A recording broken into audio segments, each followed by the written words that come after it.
ஆனந்தியோட அண்ணன் ரோட்ல நடந்து வந்துட்டே இருக்காரு. வரும்போது அங்க இருக்கவங்கலாம் சொல்றாங்க, "இங்க பாரு உன் தங்கச்சி வந்து டிவில வரா" அப்படின்னு சொல்லிட்டு அப்படியே ஓடி வராரு வீட்டுக்கு.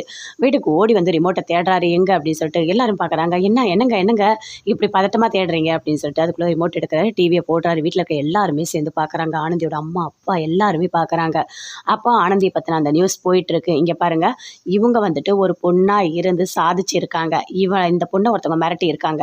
அவன வந்து புடிச்சு குடுத்துருக்காங்க போலீஸ்ல அப்படின்னு சொல்லிட்டு எல்லா நியூஸும் போயிட்டுருக்கு. அத பார்த்தோனே வீட்ல இருக்க எல்லாருமே ஷாக் ஆகுறாங்க. ஆனந்தியும் வராங்க. வந்த உடனே கேட்குறாங்க, "என்ன ஆனந்தி இது? என்ன நடந்தது? எதுவுமே நீ வீட்ல சொல்லவே இல்ல" அப்படின்னு சொல்லிட்டு. "நாங்க நியூஸ பார்த்தா எல்லாமே தெரிஞ்சுக்கிட்டோமா? நீ வீட்ல இருக்க யார்கிட்டயும் எதுவுமே சொல்லவே மாட்டியா?" அப்படின்னு சொல்லிட்டு அவங்க அம்மா, அப்பா எல்லாருமே அப்படியே டென்ஷனா கேட்குறாங்க. "இவ்ளோ பெரிய பிரச்சனை நடந்திருக்கு. ஏம்மா நீ யார்கிட்டயும் சொல்லல?" அப்படின்னு சொல்லிட்டு மனோகரன் கேட்குறாரு. இல்ல நான் எதுவுமே சொல்லவே இல்ல. இது ஒரு சின்ன பிரச்சனைன்னு எனக்கு தோணுச்சு. அதனால தான் நான் போலீஸ்கிட்ட சொல்லிட்டு அவன புடிச்சு குடுத்துட்டேன்" அப்படின்னு சொல்லிட்டு ஆனந்தி சொல்றாங்க. அப்படியே வீட்ல எல்லாருமே பேசிக்கிட்டே இருக்காங்க. அதே மாதிரி அகிலா வீட்லயும் எல்லாருமே பார்க்குறாங்க. அகிலாவோட அம்மா எல்லாருமே பார்த்துட்ருக்காங்க. பார்த்துக்கிட்டே இருக்கும்போது அந்த நியூஸ் வருது. அப்போ உடனே அவங்க பெரியம்மா சொல்றாங்க, "என்ன இது? இந்த பொண்ணு நல்ல பொண்ணுன்னு நெனச்சோம். இப்ப பார்த்தா டிவிலலாம் இந்த பொண்ண பத்தி இப்படி காட்டுறாங்க.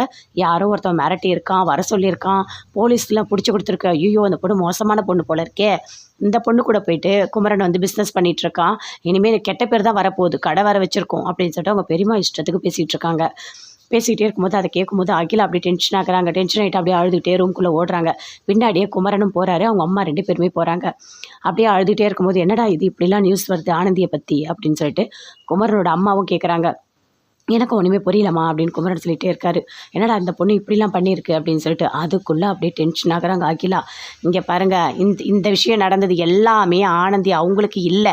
இது எல்லாமே எனக்கு தான் நடந்தது. என்ன அவங்க காப்பாத்தியிருக்காங்க. என்ன தான் ஒருத்தவன் வீடியோ எடுத்தான். என்ன மிரட்டுனான். கடைசியில நாங்க அங்க வா, இங்க வான்னு சொன்னான். இது எல்லாமே நான் போயிட்டு ஆனந்தி அவங்க கிட்ட சொன்னேன். அப்ப என்ன பண்றதுன்னே தெரியல. அதனால தான் நான் அவங்க கிட்ட போனேன். உடனே அவங்க என்ன பண்ணாங்க, அவங்க தான் என்னை காப்பாத்துனாங்க. அவன போய் மிரட்டி போலீஸ்ல புடிச்சு குடுத்து எனக்காக அவங்க தான் மாட்டிக்கிட்டு நான் தான் எல்லாமே பண்ணேன்னு சொல்லிட்டு அவங்க தான் பழிய ஏத்துக்கிட்டாங்க.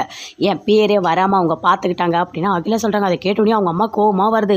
அகிலாவ அப்படி தவடையிலேயே அடிக்கிறாங்க. "என்னடி இவ்வளோ பெரிய பிரச்சனை நடந்திருக்கு. சாதாரணமா இருந்திருக்க. ஒரு வார்த்தை கூட நீ வீட்ல சொல்ல மாட்டியா?" அப்படின்னு சொல்லிட்டு பயங்கரமா அழறாங்க. அகிலா அழறாங்க.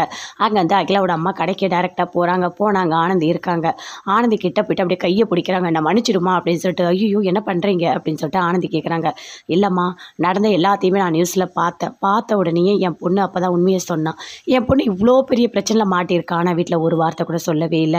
நீ தான் என் பொண்ண காப்பாத்தியிருக்கம்மா. நீ ஒரு எங்களுக்கு ஒரு தெய்வம் மாதிரி தான் எனக்கு தெரியிற" அப்படின்னு சொல்லிட்டு கைய பிடிச்சிட்டு அழறாங்க. ஐயோ! இதெல்லாம் ஒண்ணுமே இல்லங்க.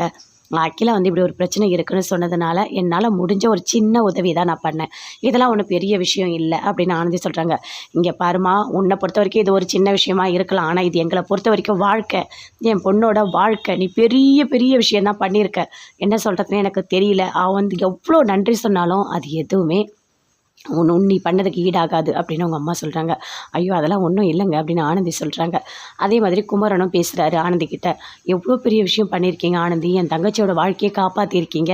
உங்களுக்கு என்ன எப்படி நன்றி சொல்றதுன்னே எனக்கு தெரியல" அப்படின்னு சொல்றாரு. "ஐயோ! அதெல்லாம் ஒண்ணும் இல்லங்க. இது ஒண்ணும் சாதாரண விஷயம் தான்" அப்படின்னு சொல்றாங்க. "இதுவா சாதாரண விஷயம்? இது எவ்ளோ பெரிய விஷயம் தெரியுமா?" அப்படின்னு சொல்லிட்டு குமரன் அப்படியே ரொம்ப ஃபீல் பண்ணி சொல்றாரு. "அதெல்லாம் ஒண்ணும் இல்லங்க" அப்படின்னு ஆனந்தி குமரன் கிட்ட